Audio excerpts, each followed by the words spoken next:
छब्बीस 17 अर्थात 2617। क्या है यह संख्या? क्या है यह फिगर? जानते हैं आप? क्या आपको पता है? अगर नहीं पता तो आइए हम आपको बताते हैं कि क्या है यह फिगर, यह अंक कौन सा है और यह क्या बताता है। यह फिगर बताता है कि औसतन एक दिन में हम 2617 बार अपने स्मार्टफोन के स्क्रीन को टच करते हैं। चौंकिए मत, चौंकिए मत, यह सच्चाई है।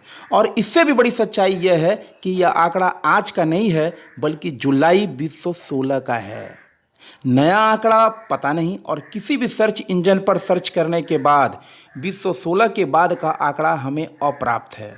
यह हमें नहीं बताता है कि यह जो टच की संख्या है कितनी है।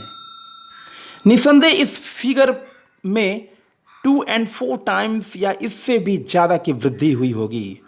यह तब का आंकड़ा है जब हमारा सोशल मीडिया इतना हट्टा कट्टा नहीं हुआ करता था। हमारे इस स्मार्टफोन में इतने ज़्यादा और आकर्षित करने वाले ऐप्स नहीं थे, न ही इतने फीचर थे, न आज के तरह छोटे छोटे रील। आज तो तरह तरह के ऐप आ चुके हैं और इनके साथ नए नए फीचर भी। आज हम सोशल मीडिया के आकर्षक और रंग बिरंगी लेकिन पूरी तरह से काल्पनिक और वर्चुअल दुनिया में भागते फिर रहे हैं। हमें नहीं पता कि हम कहाँ जा रहे हैं, जाना कहाँ है, और जाना भी है तो क्यों जाना है। काल्पनिक और चकाचौंध से भरी काल्पनिक और वास्तविकता से दूर बस एक अनंत दुनिया में तीव्र गति से अंधाधुंध भागे जा रहे हैं हम। यह विचारणीय है। अगर समय रहते एक ठोस निर्णय और निष्कर्ष तक अगर हम नहीं पहुंच पाए तो हमें पछतावा के अलावा कुछ भी नहीं प्राप्त होगा। आने वाली पीढ़ियां हमें कभी माफ नहीं कर पाएंगी कि हमने उन्हें रोका क्यों नहीं, टोका क्यों नहीं। शायद हम भी खुद को कभी माफ नहीं कर पाएंगे। जी हाँ, मैं बिल्कुल सच बोल रहा हूं आपसे। ऐसा सच जो आपको जानने के बाद विचलित कर सकता है, परेशान कर सकता है, आपके रातों की नींद उड़ा सकता है। अगर समय रहते हम ना चेते, अगर सबक नहीं लिया तो हम अपनी बर्बादी के जिम्मेदार सिर्फ और सिर्फ स्वयं ही होंगे। और जिस बारे में मैं बात करने जा रहा हूं वह मुद्दा अत्यंत विचारणीय है, चिंतनीय है और समय रहते पहल करने के लिए भी है। बीते कल के खाली समय का साथी हमारी किताबें हुआ करती थी जो हमारा संपूर्ण मनोरंजन करती थी। खेल भी कई तरह के थे, कबड्डी, क्रिकेट, गुल्ली डंडा, लुका छिपी और ना जाने कितने प्रकार के खेल खेल कर हम अपना मनोरंजन करते थे, जिससे हमारा शारीरिक विकास के साथ साथ हमारा मानसिक विकास भी होता था। हम स्वस्थ रहते थे और ताजगी के साथ खुद को रिचार्ज करते थे। न जाने कितनी पत्र पत्रिकाएं थी, चंपक, नंदन, लोटपोट, मधु मुस्कान, ऐसी बाल पत्रिकाएं थी जो हमारा स्वस्थ मनोरंजन करती थी, हमें जीवन के नए पाठ पढ़ाती थी, जीवन में आगे बढ़ने के लिए एक रास्ता तैयार करती थी। उन किताबों से हम जीवन की बातें जैसे ईमानदारी, सच्चाई, लगन, कड़ी परिश्रम और तमाम मानवीय गुणों को सीखते थे, समझते थे और अपने जीवन में उतारने की कोशिश करते थे। छुट्टी के दिनों में, वैकेशन में हम लोग योजनाएं बनाते थे, क्या करने हैं, किस दोस्त से मिलने हैं, उनसे क्या बात करने हैं, उनके सुख दुख सुनते थे, अपना सुख दुख सुनाते थे, उनके साथ खेलते थे, लड़ते थे, झगड़ते थे और फिर उनसे मिलकर रहते थे। खाली समय में खेल खेल में कुछ न कुछ काश्तकारी सीखते थे। हम लोग अपनी कला कौशल में भी इजाफा करते थे। भले ही एक दूसरे से लड़ाई हो जाए, भले ही हम लोग बात करना एक दूसरे से बंद कर दे, लेकिन एक दूसरे के सुख दुख को महसूसते थे। हर संभव मदद करने के लिए हमारा हाथ खुद ब खुद मुश्किल वक्त में उठ जाया करते थे। हम उन्हें सांत्वना देते थे, निस्वार्थ भाव से उनके तन मन से मदद करने के लिए हर परिस्थिति में गाहे बगाहे तैयार रहते थे, उद्यत रहते थे। और मदद करने के बाद हमारा जो मन था, जो हमारा हृदय था, वो खुशी से फूला नहीं समाता था। मुश्किल में पड़े व्यक्ति को बचाने के लिए हम अपनी जान की बाजी तक लगा देते थे। और आज हम क्या कर रहे हैं, क्या आपने कभी सोचा है? नहीं सोचा है तो मैं आपको बताता हूं, आपको ध्यान आकर्षण कराता हूं। आप देख रहे हैं विवेक स्मार्ट क्लासेस और मैं हूं डॉक्टर विवेक। बिना एक पल गवाए चलिए मैं आपको मेन टॉपिक पे लेकर चलता हूं। आज हम क्या कर रहे हैं? अपनी दिनचर्या, अपनी गतिविधियों पर थोड़ा सा आप गौर फरमाइए। सुबह उठते ही जैसे ही हमारी आंखें खुलती है, हम ईश प्रार्थना, ईश्वर स्मरण करने के बजाय अपने मोबाइल को हाथों में थाम लेते हैं, अपने नोटिफिकेशन चेक करते हैं, चाहे वो व्हाट्सएप के हो, फेसबुक पे हो या इंस्टाग्राम पर हमारे द्वारा बनाए गए रील पर कोई कमेंट या लाइक हो। अपने यूट्यूब चैनल पर हम उसे चेक करने लगते हैं और इस वर्चुअल मीडिया की दुनिया में जैसे डूब से जाते हैं। हमारे वीडियो पर कितने लाइक मिले, कितना शेयर हुए, किन किन लोगों ने हमारे वीडियो को देखा, किन किन लोगों ने हमारे वीडियो को लाइक किया, किन किन लोगों ने हमारे वीडियो को लाइक नहीं किया, किसने किया, किसने नहीं किया, अगर किसी ने नहीं किया तो क्यों नहीं किया, आदि इन बातों से थोड़ी नाराजगी, थोड़ी चिंता और थोड़ी खुशी के साथ हमारे दिन की शुरुआत होती है। मेरे कहने का तात्पर्य यह है कि आज हम स्मार्टफोन नहीं चला रहे हैं, बल्कि स्मार्टफोन हमें अपनी इच्छा अनुसार चला रहा है, जो कि पूरी तरह गलत है, समीचीन नहीं है, अनुचित है।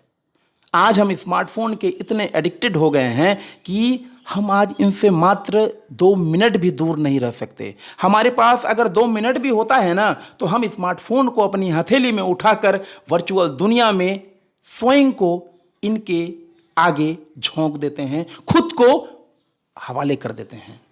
चाहे वो ऑफिस जाते हुए हो, चाहे मार्केट में हो या ट्यूशन हो, इवन अगर हम बाथरूम में भी होते हैं ना, तो हमारा सेलफोन हमारे साथ होता है, हम उसे वहां भी अपने से दूर नहीं कर पा रहे हैं। बाइक चलाते हो या 4 व्हीलर ड्राइव करते हुए हो, फोन को इस तरह हम अपनी गर्दन और कान के बीच दबाकर गर्दन को थोड़ा टेढ़ा कर इस प्रकार बाइक या 4 व्हीलर चलाते हैं मानो धरती प्रलय होने वाली हो और हमारे पास कुछ चंद मिनट ही बचे हुए हों। ये आंकड़े बहुत ही चौंकाने वाले हैं कि भारत में हर दिन 1374 सड़क हादसे होते हैं, जिनमें 400 लोगों की लगभग मौत हो जाती है और इन सड़क हादसों के पीछे भी अधिसंख्य लापरवाही और फोन पर बात करने ही मुख्य वजह या कारण होती है। आज स्मार्टफोन का एडिक्शन इस प्रकार का है जो नशीली पदार्थों पर भी हमारा पूर्व में नहीं था। कैसी विडंबना है ना, आज हम जो हैं वो लोगों को नहीं दिखाना चाहते, बल्कि जो नहीं है उसे दिखाना चाहते हैं। झूठी शान शौकत हमारी फितरत में शामिल होते जा रहा है और काल्पनिक छवि को हम अपने जीवन का अहम हिस्सा बनाते जा रहे हैं और वास्तविकता रियलिटी से अपना मुंह मोड़ते जा रहे हैं। हम वही परोस रहे हैं लोगों को जो हम नहीं है, झूठा और एक फेक स्टेटस दिखाने की होड़ में हमारे जीवन के प्रत्येक क्षण, चाहे वह कोई भी पर्व त्योहार हो, कोई भी शुभ मुहूर्त हो, यात्रा हो, का एंजॉय करने के स्थान पर हम वीडियो बनाने और उसे सोशल मीडिया पर अपलोड करने की होड़ में अपनी वास्तविक खुशी, सुख, चैन को जैसे आज तिलांजलि देते जा रहे हैं। क्या यह सही है? आज हमें अपने वीडियो और रील स्टेटस पर सिर्फ व्यू, लाइक, शेयर और कमेंट चाहिए। अगर नहीं होते हैं तो हमें निराशा होती है, डिप्रेशन होता है और हम अंतर्मुखी हो जाते हैं। आंकड़े बताते हैं कि सोशल मीडिया की प्लेटफॉर्म पर ज़्यादा से ज़्यादा समय बिताने वाला व्यक्ति वास्तविक जीवन में नितांत अकेला होता है, अकेला महसूस करता है। आज रोड पर पड़ा व्यक्ति दर्द से करहा रहा हो या नदी में ही क्यों ना डूब रहा हो, हमें उससे कोई लेना देना नहीं। हमें उन्हें बचाने से ज़्यादा जरूरी अपनी रील और वीडियो के लिए फिक्र होती है। हम महज तमाशबीन बनकर मरते हुए व्यक्ति को हंसाए छोड़कर सोशल मीडिया ऐप के लिए वीडियो बनाने में पूरी शिद्दत के साथ लग जाते हैं। कितनी ही ऐसी घटनाएं पढ़ने को मिल जाती हैं जिनसे मानवता शर्मसार सी हो जाती है। आए दिन खबरों में इस प्रकार की घटनाएं देखने को मिलती है कि लोग वीडियो बनाते रह गए, तमाशबीन बने रह गए और व्यक्ति की जान चली गई, जबकि व्यक्ति की जान बचाई जा सकती थी। क्या यही मानवता है?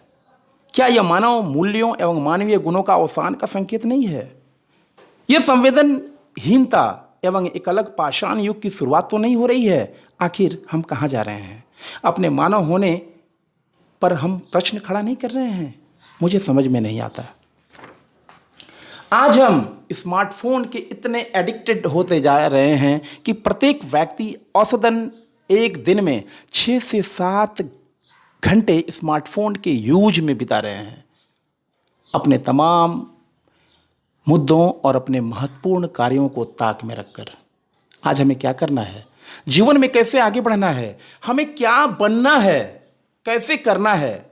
किस प्रकार अपनी स्ट्रेटेजी बनानी है? किस प्रकार किस काम को करना है, जैसे महत्वपूर्ण विषयों पर विचार करना ही भूल गए हैं। हम अपना अधिकांश समय मोबाइल फ़ोन के साथ ही गुजार देते हैं, अपनी पढ़ाई और भविष्य निर्माण में जरा भी नहीं सोचते। हमारी लापरवाही एडिक्शन नहीं है तो और क्या है। आज हम अपने घर परिवार, रिश्ते नाते, दोस्त मित्र और घर के सदस्यों के साथ उतना टाइम नहीं बिता पा रहे हैं जितना कि हम मोबाइल फ़ोन पर गुजार रहे हैं। क्या यह सब कुछ, ये जो समय है, यह मानव जीवन जो है, क्या मोबाइल पर बिताने के लिए ही हमें मिला है? क्या घर परिवार, समाज, दोस्त मित्र और देश के लिए हमारे कोई कर्तव्य शेष नहीं रह गए हैं? ऐसा क्यों होता जा रहा है? जब हम फ़ोन देखते हैं, अगर कोई हमें काम बता दे तो हमारा रिएक्शन ऐसा हो जाता है कि जैसे हमें कोई सजा दी गई हो। बड़े तो बड़े, छोटे बच्चे भी स्मार्टफोन के इस प्रकार, इस कदर एडिक्टेड हो गए हैं कि उन्हें ज़्यादा रोक टोक भी नागवार गुजर रहा है। वे अपने परिजनों को इग्नोर कर उनसे लड़ते झगड़ते देखे जा सकते हैं। समाचार पत्रों में ऐसी खबरें भी पढ़ने को मिल जाती हैं कि अमुक बच्चे ने फ़ोन नहीं देने के कारण अपने परिजनों की जान तक ले ली। क्या है ये? हमारे सामने कई अनुत्तरित और ज्वलंत प्रश्न मुंह बाए खड़े हैं। इस पर अविलंब रोकथाम हेतु चिंतन और मनन की सख्त आवश्यकता है, अन्यथा परिणाम भुगतने के लिए हमें तैयार रहना होगा। स्मार्टफोन के इस एडिक्शन ने हमारा जैसे सब कुछ छीन कर हमें गुलाम बना दिया है, हमारे जीवन को बर्बाद कर रहा है। स्मार्टफोन के एडिक्शन न सिर्फ हमारे पैसे को बर्बाद कर रहा है, साथ ही हमारे अमूल्य समय को भी बर्बाद कर रहा है, हमारा फ्यूचर और करियर को भी पूरी तरह चौपट कर रहा है। समय का आज इतना अभाव है कि आज हम खुद से संवाद नहीं कर पा रहे हैं, हम खुद से प्रश्न नहीं पूछ रहे हैं, हमारे पास समय नहीं है, लेकिन हम अधिकांश समय फ़ोन पे गुजार रहे हैं। किसी ने बड़े काम की बात कही है कि अगर आप अपने जीवन से प्यार करते हैं तो समय को न गंवाएं। किसी ने बड़े काम की बात कही है कि अगर आप अपने जीवन से प्यार करते हैं तो समय को न गंवाएं, क्योंकि जीवन समय से बना है। और आज हम अपना सारा इम्पॉर्टेंट और इनवैल्यूएबल टाइम स्पेंड कर रहे हैं एक ऐसे चीज़ की प्राप्ति के लिए जो हमारा जो एडवांटेज है वो -0 है। जो भी टाइम हम स्पेंड करते हैं उसका रिटर्निंग हमें नेगेटिविटी के साथ मिलता है, नेगेटिव मिलता है, उसका परिणाम -0 मिलता है। इसके परिणाम स्वरूप हेडेक, आई प्रॉब्लम, मोटापा, डिप्रेशन और हमें मेंटल पेशेंट भी बना रहा है। और तो और हम घर परिवार से जैसे डिस्कनेक्ट से होते जा रहे हैं। आज जैसे हम घर परिवार के सदस्यों से जैसे डिस्कनेक्ट होते जा रहे हैं। आज आवश्यकता इस बात की है कि हम फ़ोन को कंट्रोल करें, न कि फ़ोन हमें कंट्रोल करे। सोशल मीडिया की बुराई करना, इसके दोष गिनाना, इसके अगेंस्ट में बोलना मेरा उद्देश्य कदापि नहीं है।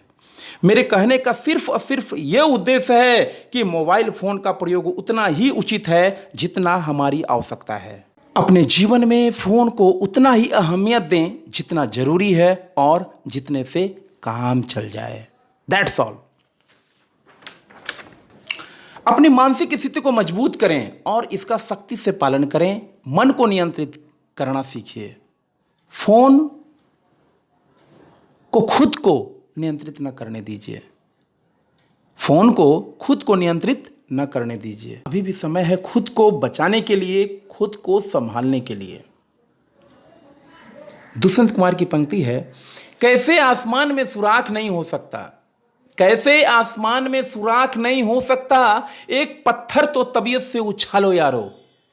हमारे पास अपने बचाव के लिए अभी भी समय है और इसी उम्मीद और आशा के साथ कि हम अच्छा कर पाएंगे, अच्छा सोचेंगे। और इस विषय में आपकी क्या राय है, अपने विचारों से मुझे अवश्य अवगत कराने की कोशिश करेंगे। इस वीडियो में इतना ही।